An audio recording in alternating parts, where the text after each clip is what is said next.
Посмотрите на эти кадры. Это Нуристан, самый красивый, зеленый и лесистый регион Афганистана. Его называют афганской Швейцарией, настоящий рай среди суровых скал. Но 20 июля 2026 года этот рай внезапно оказался разрушен. Жители города Парун, затерянного в суровых горах провинции Нуристан на северо-востоке Афганистана, занимались своими привычными делами. Никто из них не подозревал, что через мгновение их жизни разделятся на «до» и «после».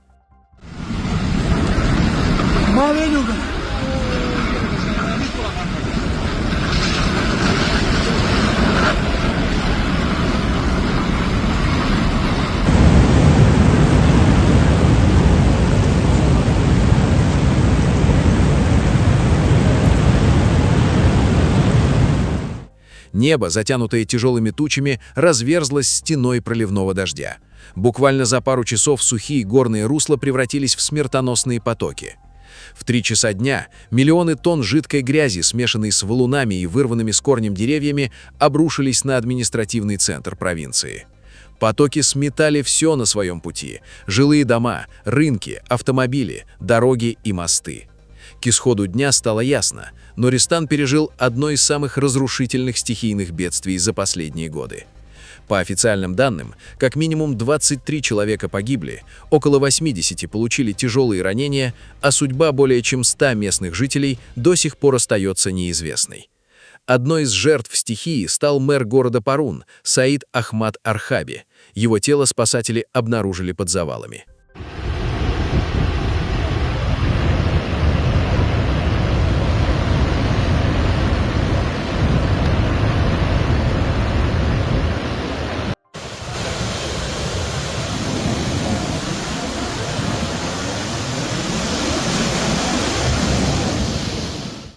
Основной удар селевого потока пришелся на прибрежные улицы Паруна. Именно здесь бурлила экономическая и социальная жизнь города. В один миг стихия стерла с лица земли 22 жилых дома, еще 45 зданий в аварийном состоянии и непригодны для жизни. За считанные минуты люди лишились крыши над головой. Масштаб экономического ущерба для этого небогатого региона колоссален. Потоками грязи полностью уничтожены 5 местных рынков и не менее 70 торговых лавок. Затоплены прибрежные отели и гостевые дома, которые обеспечивали хоть какую-то работу местному населению.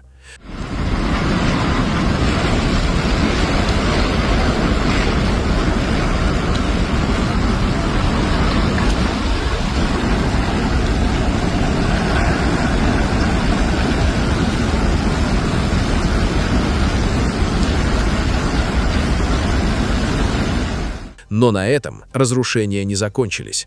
Сель уничтожил 4 важнейших моста и 6 ключевых участков автомобильных дорог, фактически отрезав выживших от внешнего мира. Была полностью разрушена 400-метровая защитная стена и ирригационный канал длиной 455 метров. Самым страшным последствием для выживших стало уничтожение водопроводной сети. Сегодня более 1000 семей в Паруне остаются без доступа к чистой питьевой воде в условиях летней жары, что создает прямую угрозу вспышек опасных инфекций. Под толстым слоем ила и камней погребены мечеть, частная клиника, ремесленные мастерские и более 10 гектаров дефицитных сельскохозяйственных угодий. Нуристан потерял не просто инфраструктуру, он потерял средства к существованию.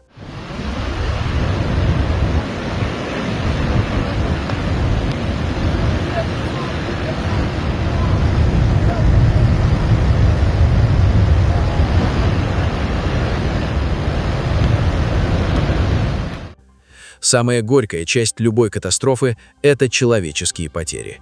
Из 23 извлеченных из-под завалов тел на данный момент удалось идентифицировать лишь 7 человек. Под завалами остается еще более 100 человек. Шансов найти их живыми практически нет. Почему спасательная операция продвигается так медленно? Ответ кроется в географии и политике. Нуристан – это изолированный, высокогорный регион. От Кабула до Парунов по прямой всего 185 километров. Но в реальности из-за сложнейшего горного рельефа, отсутствия нормальных дорог, а теперь еще и из-за завалов, путь спасательной техники из столицы занимает несколько суток.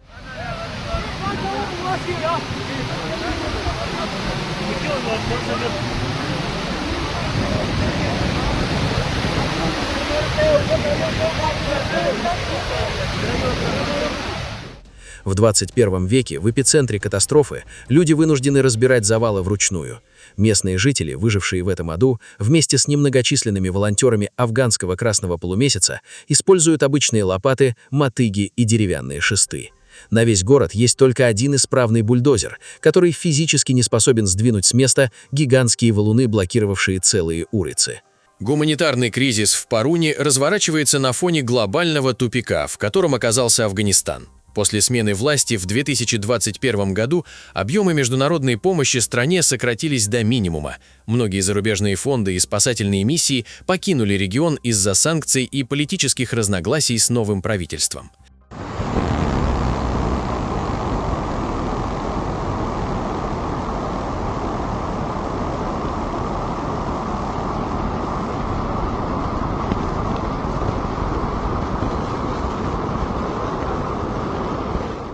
Ситуацию усугубляет и то, что за последний год в Афганистан вернулись миллионы беженцев из соседних Пакистана и Ирана. Инфраструктура страны, истощенная десятилетиями войн, просто не справляется с такой нагрузкой. Управление ООН по координации гуманитарных вопросов и Красный полумесяц разворачивают мобильные госпитали, привозят палатки, медикаменты и чистую воду. Но этих ресурсов катастрофически мало. Люди в Паруне оказались один на один со своей бедой.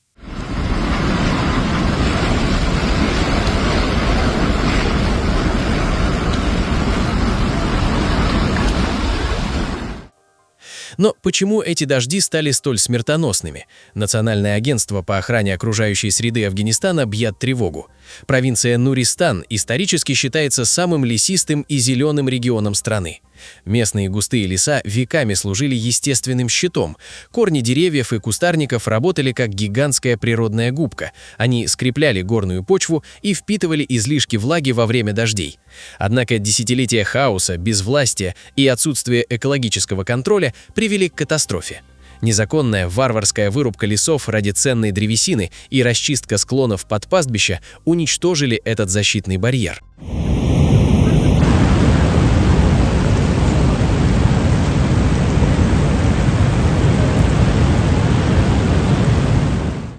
Горные склоны облесели. Теперь, когда на регион обрушиваются муссоны, воду ничего не сдерживает. Почва размывается, превращаясь в жидкую грязь, которая под силой тяжести летит вниз, увлекая за собой многотонные каменные глыбы. Климатические изменения, вызывающие аномальные ливни по всему миру, наложились на рукотворную экологическую катастрофу внутри Афганистана, и результатом этой комбинации стала гибель людей.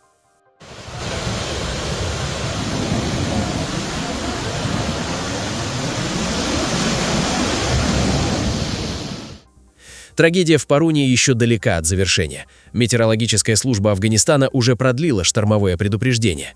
Проливные дожди, сопровождающиеся шквалистым ветром и грозами, ожидаются еще как минимум в 10 провинциях страны. Власти призывают жителей горных районов не приближаться к руслам рек и быть готовыми к немедленной эвакуации.